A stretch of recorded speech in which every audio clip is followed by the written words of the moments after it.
briefing, the military was reporting success.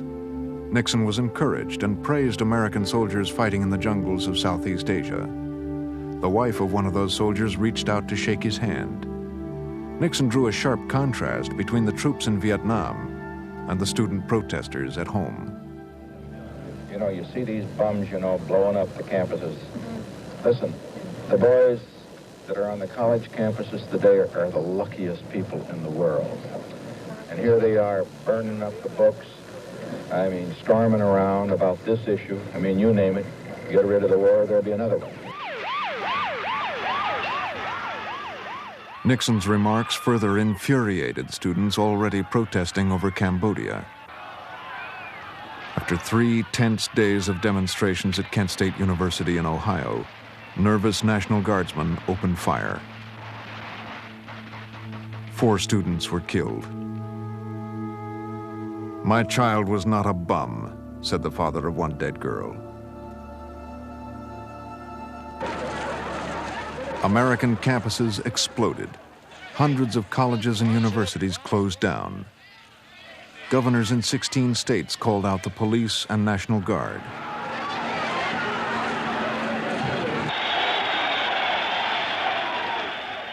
Nixon's supporters took to the streets as well. At New York City Hall, construction workers struggled to raise the flag which the mayor had lowered to honor the dead at Kent State. Nixon's move into Cambodia and his dividing of Americans into bums and heroes had set off a national firestorm.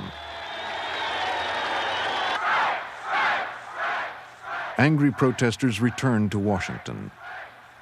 As tensions rose, the Secret Service ringed the White House with a barricade of buses. It was like living in a bunker in the White House. I mean, you'd look out in the streets and see thousands of people protesting. You literally were afraid for your life. There were times when I can remember saying, I can't believe this is the United States of America, a free country. And here we are in the White House with barricades up and buses around the White House and tear gas going off and thousands, hundreds of thousands of protesters out in the streets and troops sitting here. An embattled Nixon faced the press as anti-war demonstrators continued to flock to Washington. Captain, what do you think the students are trying to say in these demonstrations? They're trying to say that they want peace. They're trying to say that they want to stop the killing. They're trying to say that they want to end the draft. They're trying to say that we ought to get out of Vietnam. I agree with everything that they're trying to accomplish. I believe, however, that the decisions that I have made will serve that purpose.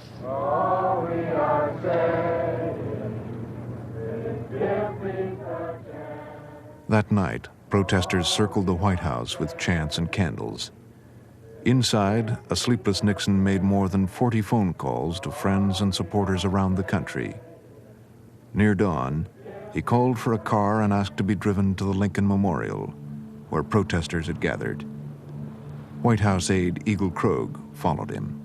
It was, I guess it was almost a surreal atmosphere. It was almost like dreamlike. Is this really happening? Walking up the stairs of the Lincoln Memorial, and there was the president, sort of standing in the middle of a group of young people who were wearing combat fatigues with peace symbols and bandanas and with all of the clothing of the 60s and the 70s, and trying very hard to communicate to them. I think I said, well, what are you going to do about the Kent State killings? What are you going to do about the war? He said, I'm really not here to talk about that right now. We're trying to handle things. So it was a one-way, conversation or a one-way street, because he was there trying to be very conversational and casual, and we were there outraged and angry and scared.